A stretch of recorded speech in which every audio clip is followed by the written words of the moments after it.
Un saludo para todos mis hermanos. Ya algunos de ustedes he tenido la posibilidad de saludarles ya de manera personal, pero nos sentimos muy contentos con tener otra nueva oportunidad para juntos compartir de la palabra de Dios, edificarnos los unos a los otros y ser desafiados también por el Señor para vivir en la fe conforme a su llamado y propósitos hacia nosotros. Así que vamos en esta mañana a compartir un pasaje bíblico que se encuentra en el libro de Isaías. Y vamos a buscarlo, lo tenemos abierto y luego comenzamos haciendo una breve introducción. Isaías capítulo 6. Vamos a estar por allá. Esperamos a que todos lo tengan abierto o encendido, en caso de que sea el celular, para dar pasos entonces a hacer un breve comentario inicial antes de ir al texto. Bien, Isaías capítulo 6 es un pasaje que nos describe cómo fue el llamado que Dios hizo a Isaías para una misión, para un propósito específico que Dios tenía con él. Isaías, bueno, como ya lo pueden ver en su Biblia, fue un profeta del Antiguo Testamento. Su ministerio sucedió en el tiempo, específicamente en el reino de Judá, en un tiempo de mucha decadencia espiritual. Los altos y bajos que fueron presentados a través de los libros de Reyes, Crónicas y otros libros históricos del Antiguo Testamento, donde se vieron, como ya decía, los altos y bajos espirituales del pueblo de Israel, donde Dios en muchas ocasiones levantó profetas para denunciar y hablar del juicio que vendría por la rebeldía, por la incredulidad y de las bendiciones que vendrían si hubiese arrepentimiento y reconciliación con Él. Ese era el contexto en el cual Isaías fue llamado. Si fuéramos al capítulo 5, que no vamos a ir, solamente a hacer un breve comentario, hay algunos ayes. Ay de este pueblo, y ahí comienza el Señor a través de Isaías a hacer una descripción de las condiciones espirituales y morales que tenía esta nación. Aún al punto de decir, hay aquellos que a lo malo le llaman bueno y a lo bueno le llaman malo. Era la situación, era crítica la situación. Entonces, Isaías tuvo su ministerio unos 750 años antes de que Cristo se encarnase y viniese e hiciera su ministerio para luego terminar crucificado y su posterior resurrección. No obstante, de todos los libros de los profetas del Antiguo Testamento, el profeta que de manera más detallada describió el ministerio de Jesús, del Mesías, fue Isaías. Muchos les han llamado el profeta mesiánico por ser tan detalladas las explicaciones que se hicieron con respecto a la venida de Cristo y muchos detalles que luego fueron cumplidos en su persona mientras ejerció su ministerio terrenal. Por lo tanto, vamos entonces a desglosar este pasaje en 4 puntos principales. Lo primero que veremos es la visión gloriosa a la cual Dios llevó a Isaías a ser partícipe. Lo segundo que estaremos viendo es la confesión humilde que hace Isaías ante aquella gloriosa revelación que Dios da de su ser para Isaías. El tercer punto que estaremos viendo es la gran salvación llevada a cabo por Dios en su gracia, en su misericordia, para levantar a Isaías de aquella posición en la cual quedó una vez que pudo ver la majestuosa revelación de Dios. Y por último, veremos también cómo Dios fue llevando a Isaías por estos eventos para llegar al desenlace final de todo, que fue hacerle un llamado a una misión específica. Aunque es un texto del Antiguo Testamento y aunque también estamos en la presencia de un profeta específicamente, vamos a ver que hay muchos puntos de contacto con la experiencia que tú y yo podemos tener o hemos tenido en la fe. A partir de lo que vamos a estar viendo hoy, llegaremos a aplicaciones que van a apuntar directamente a nuestra vida, a nuestra fe, al desafío y privilegio que Dios nos lanza de poder ser parte activa de su reino aquí en la tierra. Hoy, a la luz de este pasaje, y luego lo concluiremos también con un pasaje del Nuevo Testamento, estaremos viendo cómo Dios no espera de nosotros personas que vayamos, ¿cómo pudiéramos decir? Sistemáticamente un domingo a un lugar de reunión donde cantemos, alabemos al Señor, que por supuesto eso es muy bueno y es bíblico. Pero Dios quiere que en tu vida y en mi vida, en el transcurso de nuestra vida diaria, cotidiana, en nuestro caminar, nosotros podamos también estar conscientes del ministerio, de cómo Dios te quiere usar, de cómo Dios quiere que allí en el terreno donde tú te encuentras, que no necesariamente tienes que ser parte de una estructura formal, de un liderazgo de una iglesia, sino como miembro. Dios te quiere como un miembro activo para su gloria y su honra y la extensión del reino. A esas conclusiones vamos a llegar también a la luz de este pasaje y uno que nos complementará desde el Nuevo Testamento. Oramos entonces para dar paso a este pasaje. Señor, gracias porque nos has dado el privilegio de estar aquí hoy y poder haber sido parte de este tiempo de adoración, de alabanza. Gracias por este tiempo también inicial de oración a las 10:30, donde se pusieron también, se presentaron varios asuntos de oración importantes para tu iglesia, para la iglesia, y se pusieron delante de ti en oración y súplica. Ahora también al exponer tu palabra, Señor, pedimos tu dirección, pedimos que tu palabra pueda ser allí incisiva en nuestros corazones y guía para que todo lo que se exprese, se explique, se aplique, pueda ser ajustado verdaderamente al Evangelio de Jesucristo, a la revelación bíblica y que no haya, Señor, invento, añadiduras humanas que estorben, que adulteren tu palabra. Guíanos para que pueda ser una exposición de provecho para todos. En el nombre de Jesús, amén. Vamos entonces a Isaías capítulo 6 y vamos a ir al versículo 1 para leer la primera oración de este versículo. Dice así: en el año que murió el rey Usías.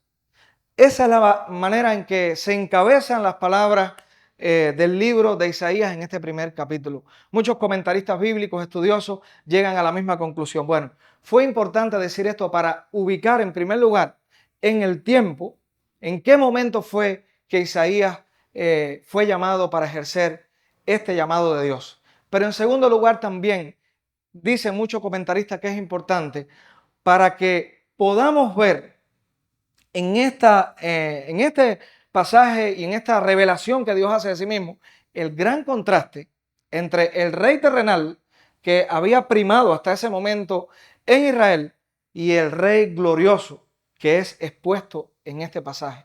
Para Isaías pudo haber sido de gran relevancia poder tener en mente este gran contraste. Usías había sido un rey que había reinado desde muy temprana edad. Por 52 años reinó en Jerusalén.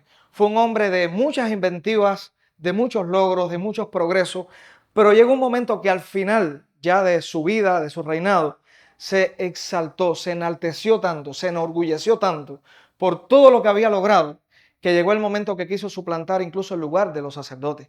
Quiso atribuirse derechos, prerrogativas que no le correspondían a él.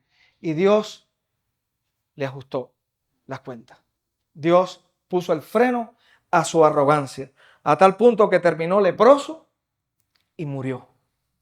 Fue tenido fuera de la ciudad, fue tenido como una persona inmunda que no podía estar dentro de la sociedad. Debido a su pecado, en el cual incurrió, fue llevado hasta esa condición por el mismo Dios. Entonces, en un tiempo tan doloroso, fue que le vino a Isaías la visión que hoy estaremos viendo, que precisamente en este momento estaremos viendo. ¿Qué cambió de la visión de un rey derrotado y leproso a la de el trono sublime del Rey de la Gloria? Un hombre que fue un gran rey y que gobernó con excelencia, que hizo lo recto delante de Dios, pero cuando violó la santidad de Dios, fue puesto en menosprecio. Fue llevado hasta lo más bajo. Entonces, eso precisamente es lo que vamos a estar ahora. La gloriosa santidad de Dios.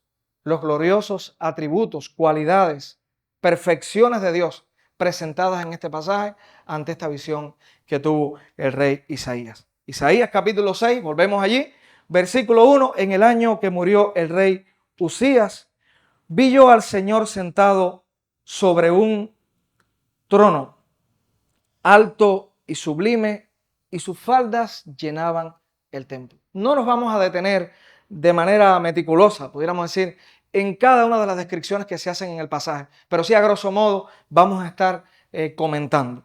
Bien, solamente de una primera lectura nos damos cuenta que Isaías estaba ante una visión de un trono con unas características que sobrepasaban cualquier característica que pudiese tener un trono humano, de un rey humano, ¿verdad? Miramos otra vez y dice así: yo vi al Señor sentado sobre un trono alto.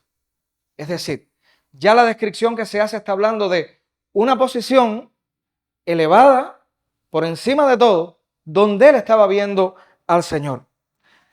¿Cómo era este trono? ¿Cómo lo describe el texto? Sublime. Sublime significa lo más excelso, lo más glorioso, algo que va más allá de lo común y ordinario.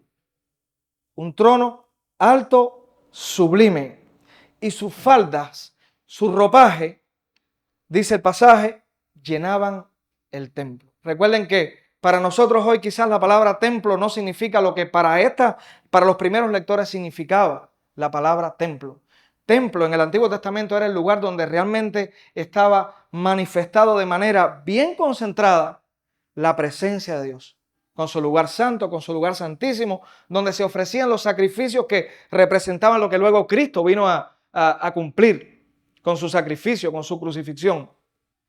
Entonces, para los primeros lectores, cuando escuchaban que las faldas cubrían el templo, era tan majestuoso, era tan grande aquellas vestiduras, tan ostentosas en el mejor sentido de la palabra, que todo lo llenaban, que todo lo cubrían. Por encima de él había serafines. En la Biblia se presentan varios tipos de seres celestiales. Este es uno de ellos, y aquí se dice de ellos que cada uno tenía 6 alas. Con 2 cubrían sus rostros y sus pies, y con 2 cubrían sus pies, y con 2 volaban. Y el uno y al otro daba voces diciendo: Santo, Santo, Santo, Jehová de los ejércitos, toda la tierra está llena de su gloria. Lo primero que debemos notar es que estos seres celestiales que Dios tenía como parte de su ejército celestial estaban con sus alas cubriendo rostros y cubriendo pies.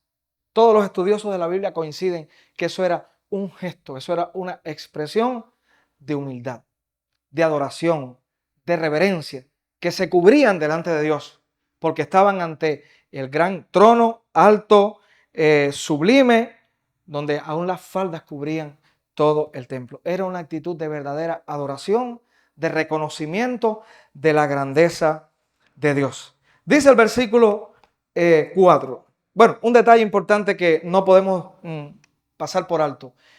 ¿Qué decían a coro estos seres? Santo, santo, santo.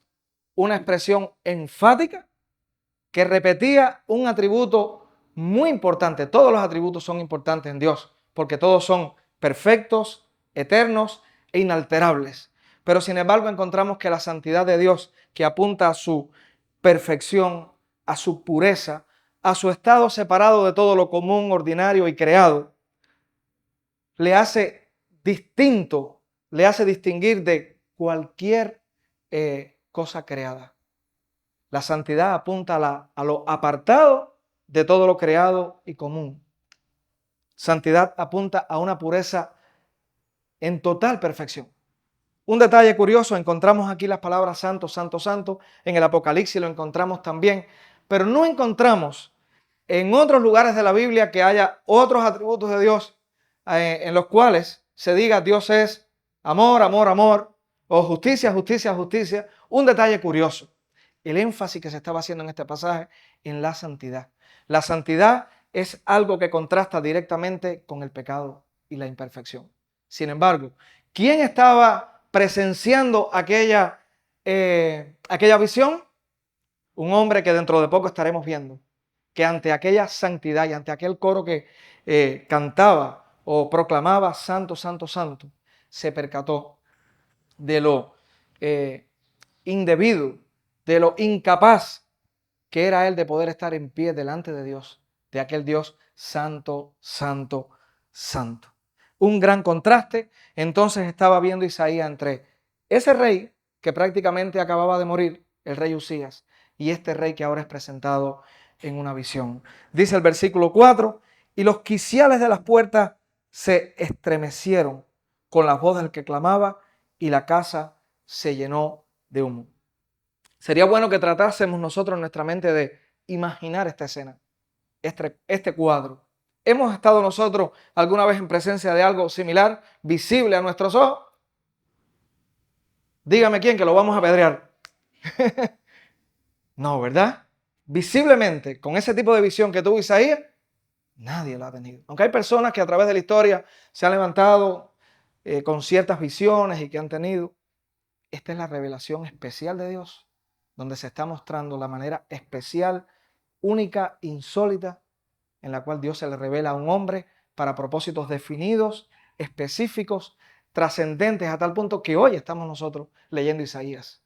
Que la semana pasada, cuando estuvimos celebrando la Semana Santa, compartimos textos de Isaías, hasta dónde la trascendencia y la repercusión de las palabras que Dios reveló y el ministerio que Dios puso en las manos de Isaías.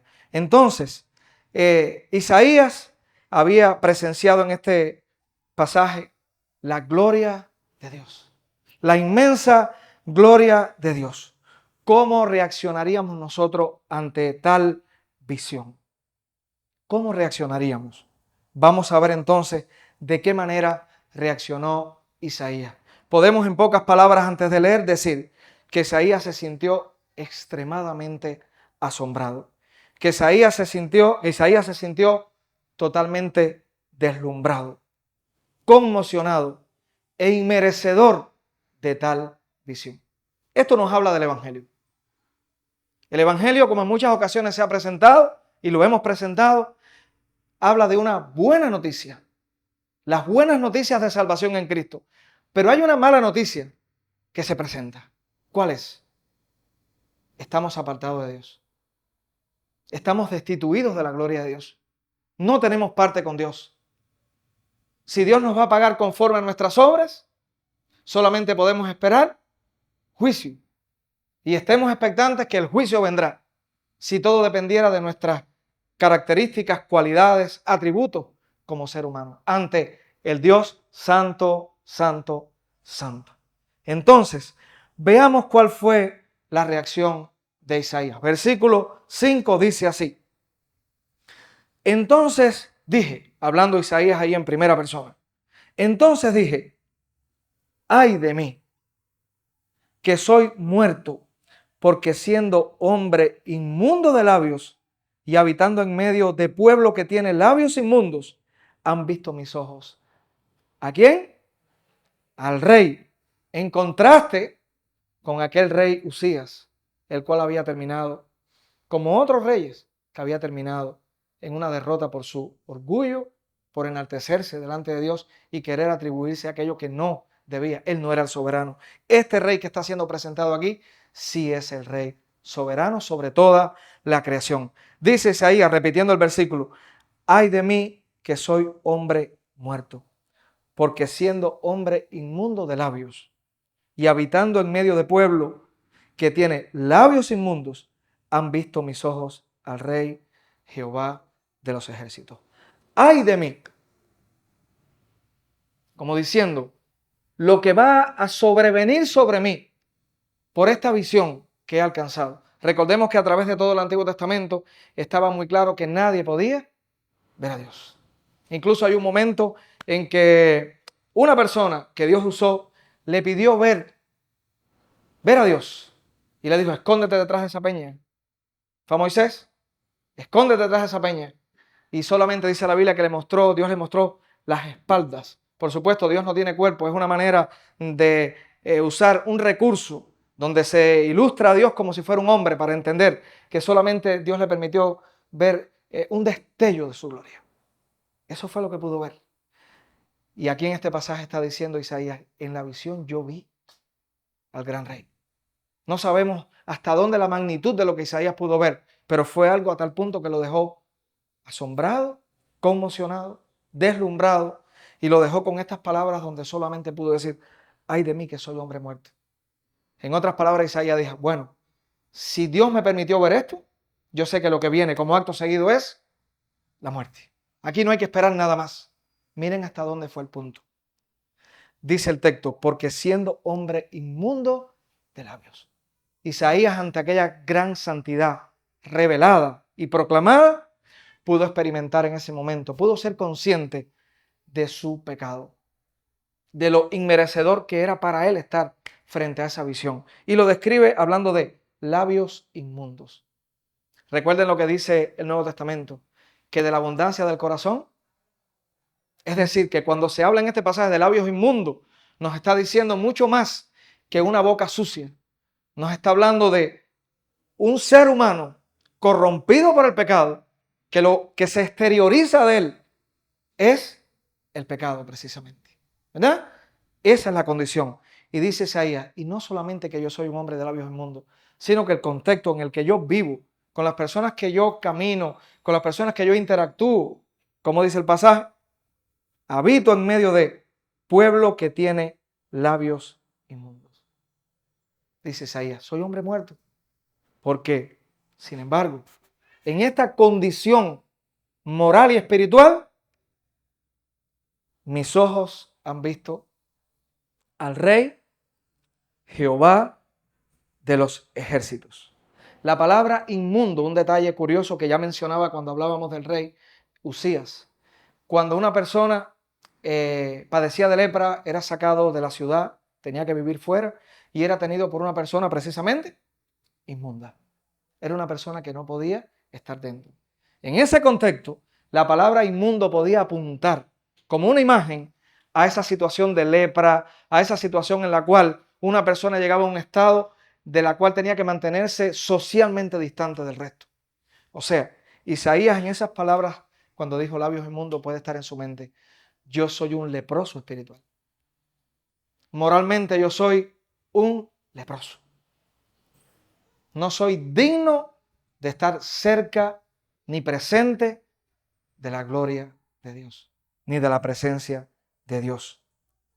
Isaías en este pasaje reconoció algo que nosotros debemos también cada día reconocer cuando entendemos quién es Dios.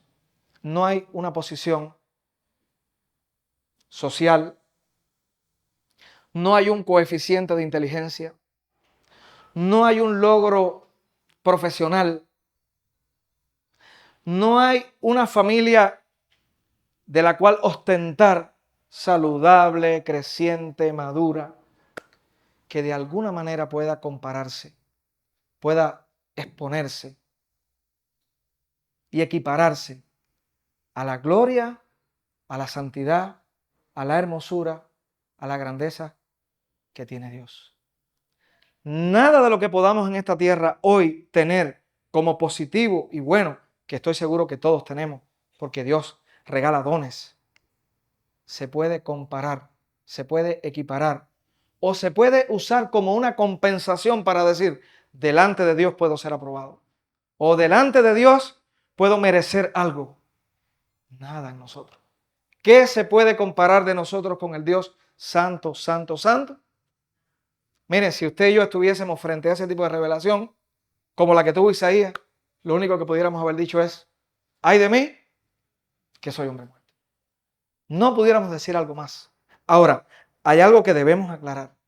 No subestimemos la revelación que Dios nos ha dado, porque Dios nos ha dado su palabra.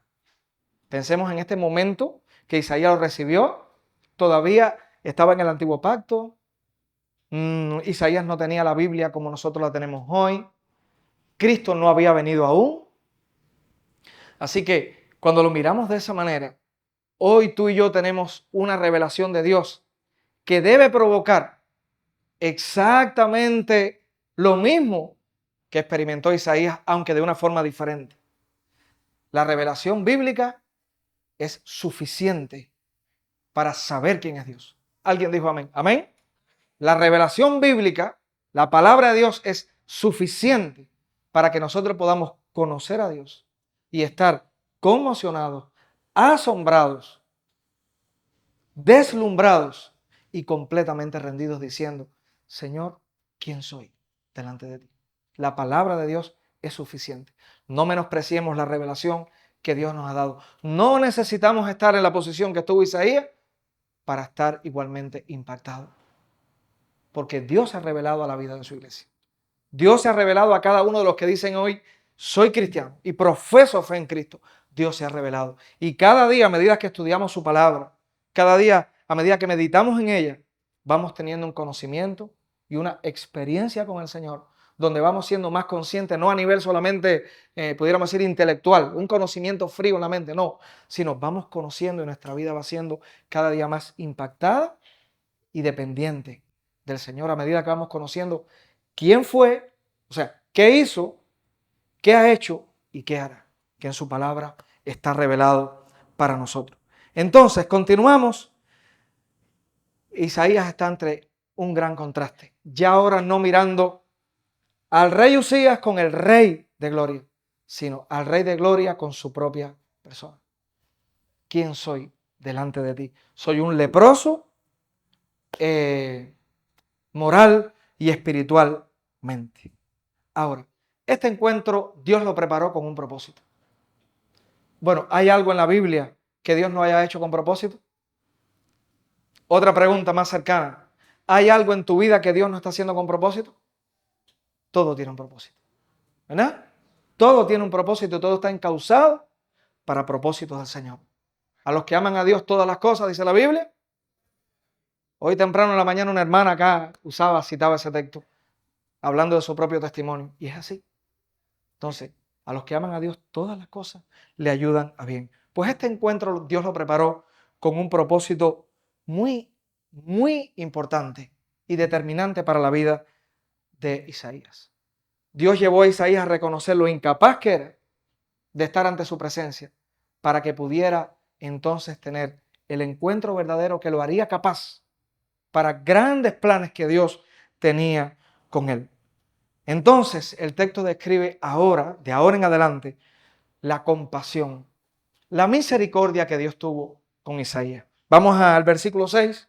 Dice así: y voló hacia mí uno de los serafines,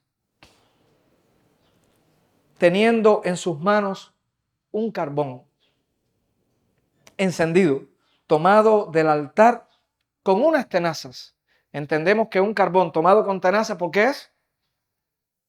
Estaba bien caliente, ¿verdad? Bien caliente, ahí lo dice, encendido a una alta temperatura. Y tocando con él sobre mi boca, dijo: he aquí que esto tocó tus labios, y quitada tu culpa y limpio tu pecado. Para que haya perdón y restauración tiene que haber reconocimiento del pecado y tiene que haber arrepentimiento de ese pecado. ¿Qué estaba experimentando Isaías? Esa realidad ante el Dios santo, santo, santo. Reconoció lo indigno que era de estar frente a Dios. Dígame, ¿no es similar nuestra condición? ¿Quién de los que está aquí puede decir, yo me siento digno delante del Señor? Creo que, no sé si lo cité aquí en algún momento, pero escuché una canción cristiana un día, porque todo lo que, si se dice música cristiana y el contenido no está a tono con la Biblia, bueno, aquella canción decía, dice, hoy quiero comenzar de nuevo, quiero sentirme digna, era una mujer la que lo cantaba, hoy quiero comenzar de nuevo, quiero sentirme digna de merecer tu amor. Cualquier hermano cristiano con un corazón sano dice, amén, yo también me identifico. El día que nosotros nos consideremos dignos de merecer el amor de Dios, miren, no hemos entendido el Evangelio. No hemos entendido el Evangelio. ¿Verdad? No lo hemos entendido. Este pasaje nos lleva a ese punto crítico, donde todo se quiebra en la vida de un ser humano que reconoce que cuando se compara con otros puede tener virtudes que otros no tienen, ya sea morales, espirituales e intelectuales, pero cuando se compara con Dios nadie clasifica o califica, ¿verdad? Sin embargo, dice este pasaje, la misericordia de Dios. Y voló hacia mí uno de los serafines, leemos otra vez, teniendo en su mano un carbón encendido tomado del altar con unas tenazas, y tocando con él sobre mi boca, dijo: he aquí que esto tocó tus labios y es quitada tu culpa, que la culpa que trae como consecuencia, condenación, castigo. Y limpio tu pecado. Toda transgresión, toda violación a la santidad de Dios, lo que veíamos en Usías, en el rey Usías, había quedado cancelada en Isaías. Hubo un reconocimiento de su condición, un arrepentimiento, y ahí entró la misericordia de Dios. Ahí entró la misericordia de Dios, para que esos labios inmundos fuesen purificados, para que ese corazón inmundo y leproso fuese purificado, fuese sanado. En este pasaje se presentan detalles muy, pero muy interesantes con respecto a quién es Dios. Por una parte, estamos viendo, como se ha dicho en la historia, los grandes estudiosos de la Biblia, y digo esto como un dato para cultura general, le han llamado a Dios, que Dios es un Dios trascendente, que va más allá de la creación, que va más allá del tiempo, eterno, en la máxima expresión de la palabra, que trasciende a toda su creación y a toda criatura, pero que a la misma vez es inmanente. Esa palabra no nos dice nada, esto es cultura, pero la palabra inmanente lo que quería decir, o lo que quiere decir es, pero a la misma vez que es trascendente, separado de su creación, santo, santo, santo, es cercano a ella. Está dispuesto a rescatarla de su pecado y su condición. Esa es la inmanencia, está cercano. Y eso es lo que estamos viendo en este pasaje. Un templo, una visión gloriosa, pero a la misma vez una visión en aras de rescatar a un pecador. Ese es el Evangelio. El Dios trascendente y glorioso, que no se compara ni se equipara con nada de esta creación, porque Él hizo todas las cosas. Y la tierra, el universo aún gime esperando la redención, porque todo está bajo el juicio de Dios, todo está quebrantado, y lo sabemos y lo experimentamos. A la misma vez que está separado de esta creación, está cercano. La Biblia, todo el Antiguo Testamento y el Nuevo Testamento, tanto el Antiguo como el Nuevo Testamento, es la historia de Dios rescatando al hombre. ¿Sí o no? La historia de Dios en el proceso y progreso de la redención. Esa es la palabra de Dios desde el principio hasta el final. Así que está presente estas dos cualidades de Dios en este pasaje. Trascendente, pero a la misma vez, para cultura general, inmanente, cercano a nosotros. Avanzamos y vemos lo que sucede entonces. Hay un altar. El altar en el Antiguo Testamento era el lugar donde se ofrecía sacrificio, donde se llevaba al animal inofensivo, que no había cometido ningún tipo de falta, inocente, pero que iba como sustituto simbólico para cargar sobre él la ira que merecía el pecador que representaba aquel animalito. Un altar, aquel carbón tomado de ahí. Esto es una prefigura de lo que Cristo viene a hacer. Hoy en el nuevo pacto, Isaías, muy descriptivo, lo que no podemos verlo hoy, acerca de quién es Cristo y a qué venía Cristo. Hoy tenemos la cruz que se prefigura en este altar. Cristo muriendo en la cruz, el Hijo de Dios, totalmente Dios, totalmente hombre, se humanó, se encarnó, vivió, sirvió, vino perfecto, varón de dolores, experimentado en quebranto, como diría Isaías, cargó con el pecado de todos nosotros, palabras de Isaías, para que nosotros pudiésemos ser limpios de nuestra lepra espiritual, de nuestra lepra moral, de los labios inmundos y el corazón inmundo. En ese carbón y ese altar está prefigurado, representado, simbolizado lo que Cristo vino a hacer, que es la esencia del mensaje del Evangelio. Entonces, como en el antiguo pacto se hacía en fe aquel sacrificio, Cristo en el nuevo pacto viene a ser el cumplimiento total de aquello que se representaba en aquel sacrificio. Esta escena es el preámbulo, pudiéramos decir, de lo que luego años después, siglos después, 7 siglos después, o 8 siglos después, vino a cumplirse en la persona de Cristo. Bien, ¿qué pasó a continuación? Versículo 8, después de haber sido puesto aquel carbón encendido en los labios de Isaías, dice el versículo 8, después oí la voz del Señor que decía, ¿a quién enviaré? ¿Y quién irá por nosotros? Entonces respondí yo, heme aquí, envíame a mí. Qué interesante. Estamos en el cuarto punto, una misión definida. ¿Se imaginan ustedes que Isaías, antes de haber pasado por todas estas fases, Dios le haya dicho, tengo una misión para ti? ¿Qué misión iba a realizar Isaías si primeramente no tenía un encuentro con el Dios de gloria? No reconocía cuál era su incapacidad espiritual y moral delante del Dios de gloria y no hubiese sido restaurado por aquel Dios de gloria. ¿Podía haber hecho algo? ¿Podía haber dado respuesta a esta pregunta? De ninguna manera. De ninguna manera. Un detalle más. Una, que no conociera nada, que hubiese sido directo el llamado, pero lo otro, que hubiese sido confrontado por Dios, que hubiese visto la magnitud de la grandeza de Dios y que Dios no le haya llevado al paso de una restauración con aquel carbón que quemó la maldad. ¿Qué hubiera hecho Isaías reconociendo solamente su condición de pecado? ¿Podía haber hecho algo? Déjeme decirle que sería semejante a esto hoy. Llevamos algunos años en la experiencia pastoral y en muchos momentos hemos tenido experiencias, vivencias con hermanos que han dicho, es que yo no puedo hacer tal tarea porque yo no estoy preparado. Yo no me siento digno de hacer esto. Yo soy inmerecedor de hacer. Nunca vamos a ser dignos ni nunca vamos a ser merecedores.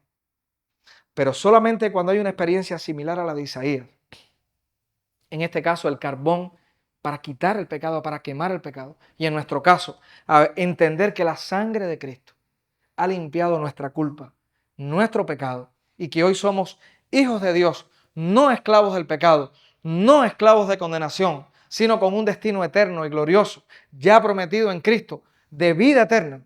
Hasta que no entendamos eso, no vamos a poder decir, yo soy libre del pecado, pero siervo de Cristo. Yo soy libre de condenación, pero siervo de justicia. Yo soy libre de vivir malgastando mi vida para ahora invertir mi vida libremente para la gloria de Dios y la extensión de su reino. Este mensaje no es solamente para Isaías, ni es solamente para alguno de ustedes. ¿Para quién es esta aplicación? Para todos los que estamos aquí. Si realmente tú has experimentado, como Isaías en el antiguo pacto, nosotros en el nuevo, el perdón de Cristo y has tenido restauración, bíblicamente, tú estás llamado para una misión. Dios no te va a llamar, ya Dios te llamó. Como iglesia, cuando miramos el propósito de la iglesia, y si somos parte de la iglesia, Dios no te va a comisionar, ya Dios te comisionó. Dios tiene para ti ya una misión, que vamos a estar hablando dentro de un momento de eso. Terminamos entonces mirando la respuesta de Isaías. Después oí la voz del Señor que decía, ¿a quién enviaré? ¿Y quién iré? ¿Y quién irá por nosotros? Entonces respondí yo, heme aquí, envíame a mí. Estoy disponible, estoy dispuesto, estoy preparado. Tengo la imagen adecuada de mí mismo. Ahora reconozco que tuve labios inmundos, reconozco que fui un leproso espiritual, pero que fui rescatado y restaurado por ti para servirte. Para servirte. Isaías, pero eso somos cada uno de nosotros. Pudiéramos decir ahora un ejercicio. Isaías, Liubén, Raciel, alto, Raquel, otro nombre. A ver, se dicen los dos a la vez. Leticia, Francis, y así, Juni, y así pudiéramos seguir. Todos estamos representados ahí. Si realmente estamos en Cristo, tienes una misión. Tienes una misión. Dice Isaías, heme aquí, envíame. En otras palabras, estoy listo. Isaías no había pasado todavía ningún curso, ningún seminario, pero de corazón, en fe, estaba listo para que Dios emprendiera la jornada de servicio. Así estamos todos los que hemos creído en Cristo. Créanme, vamos a decir, crean lo que dice la Biblia. No crean a mí, crean lo que dice la Biblia. Vamos a terminar con un texto del Nuevo Testamento para contextualizar esta experiencia de Isaías y vamos a ver qué dice Dios de la iglesia, de cada uno de aquellos que son miembros de la iglesia. Vamos al libro de Efesios y con esto vamos a terminar. Efesios capítulo 5. Primero, antes de leer Efesios capítulo 5, que vamos a leer a partir del versículo 3, otras preguntitas para reflexionar. Otras preguntas para reflexionar. Bueno, todos los cristianos, todos los hermanos, de manera práctica, en una congregación, están comprometidos con un ministerio específico en el cual dicen todos los días, yo ejerzo este ministerio, me capacito. Puede ser que no. Puede ser que otros hasta en un momento ejerzan cierta resistencia. Como ya decíamos hace un momento, no estoy preparado, no estoy capacitado, me siento de esta manera, no es el tiempo. Bueno, hay algunas razones que nos pueden llevar a una situación similar. Una, que no hemos descubierto qué don, qué habilidad, qué función yo pudiera realizar de manera permanente, sistemática, donde yo todos los días me levanto y digo, Señor, sé que como miembro de la iglesia, de tu iglesia, tú me has dado determinado don, lo pongo en tus manos, habilidad. Esa es una. Otra puede ser que por ignorancia de la palabra de Dios no estemos conscientes de que Dios te llama para la salvación, pero te llama para la misión. Puede ser que no estemos conscientes y por ignorancia suceda. Puede ser que haya momentos de pereza, de comodidad y haya prioridades que todavía debamos organizar en la vida. Puede pasar también. Puede pasar que haya falta de compromiso y en un determinado momento estemos como quien claudica entre dos caminos, que pueden venir etapas así sombrías a la vida. Puede ser que no nos sintamos suficientemente capaces y tengamos una autoimagen no conforme a la imagen que Dios tiene de ti. Puede pasar. Pero este pasaje que vamos a leer ahora creo que nos va a ayudar un poco. Efesios capítulo 5, versículo 3, dice así. Solícitos significa responsables, con tesón, en guardar la unidad del espíritu en el vínculo de la paz. Está hablando de una armonía. ¿De quién? Ahora lo dice aquí. Un cuerpo para referirse a la iglesia. Y un espíritu, como fuisteis también llamados a una misma esperanza de vuestra vocación. O sea, ¿hay cosas en común aquí o no hay cosas en común? Cosas muy trascendentales tenemos todos en común. Rescatados por el Señor. Y miren lo que describe este pasaje. Versículo 5. Una fe, un Señor, una fe, un bautismo, un Dios y Padre de todos, el cual es sobre todos y por todos y en todos. Eso lo está diciendo de nosotros, la iglesia. Pero a cada uno, ¿a quiénes? A cada uno, no a algunos, a cada uno de nosotros fue dada conforme, la gracia conforme a la medida del don de Cristo. Por lo cual dice, subiendo a lo alto llevó cautiva la cautividad y dio dones a los hombres. Y eso de que subió, ¿qué es? Sino que también había descendido primero a las partes más bajas de la tierra. No vamos a detenernos a esa explicación. Vamos a ir a la parte esencial que queremos ver. El que descendió, que es Cristo, es el mismo que también subió por encima de todos los cielos, por encima de todos los cielos para llenarlo todo.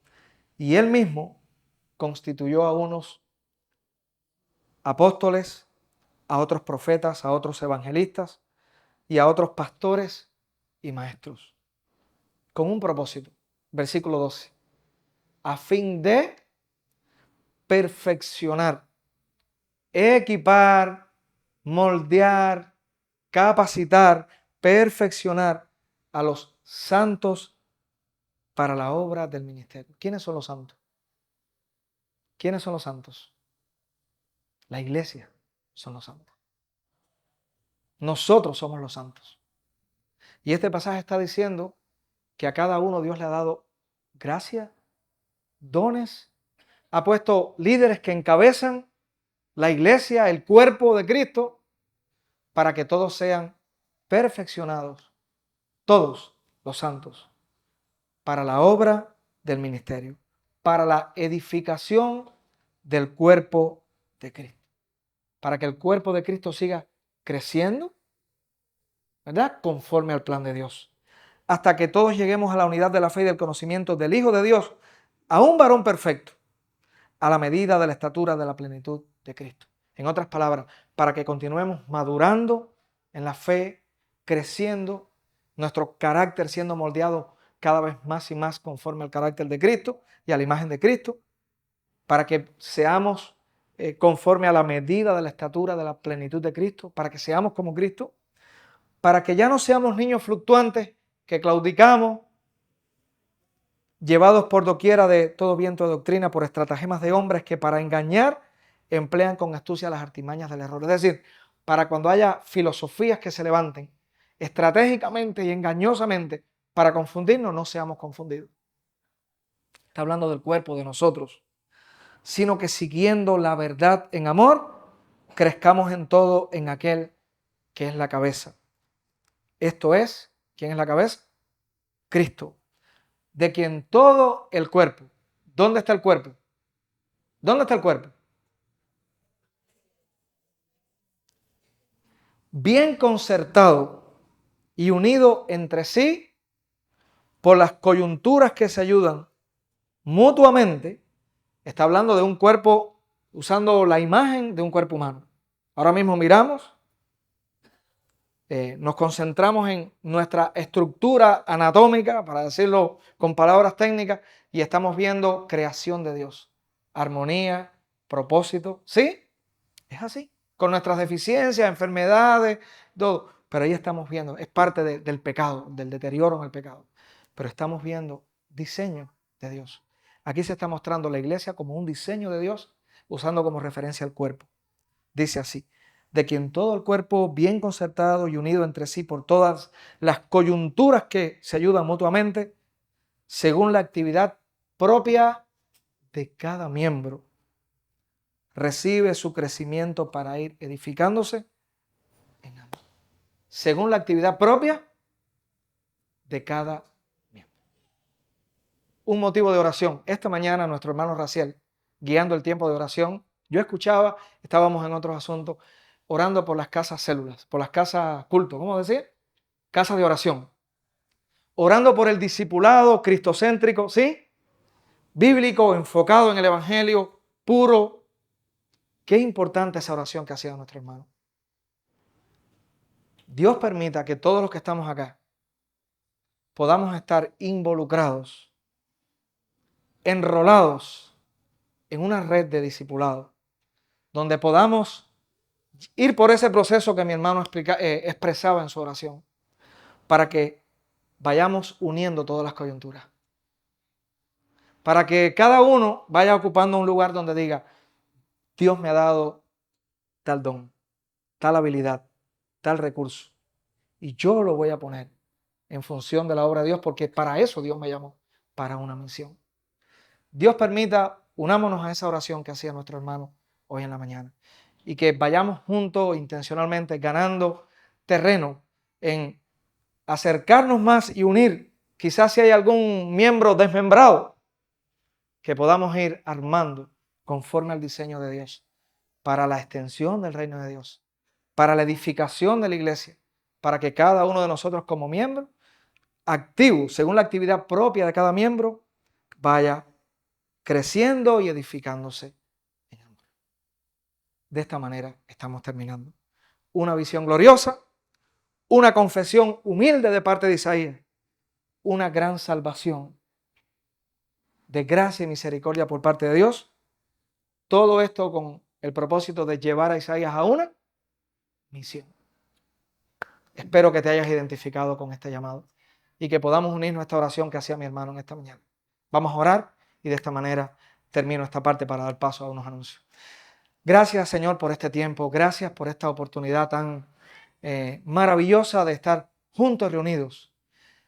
Señor, abre nuestros ojos del entendimiento para darnos cuenta que no necesitamos la visión que Isaías necesitó para caer postrado, reconociendo con asombro tu grandeza.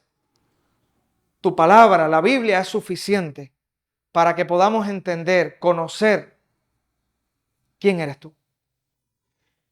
Que no hay rey de la tierra, ni hay logro humano que se pueda comparar con el Dios del universo.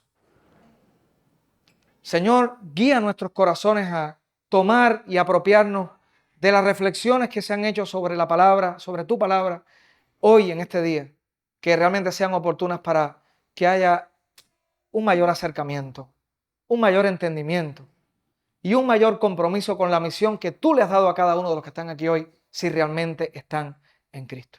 Gracias por este tiempo y por esta oportunidad. En el nombre de Jesús, amén.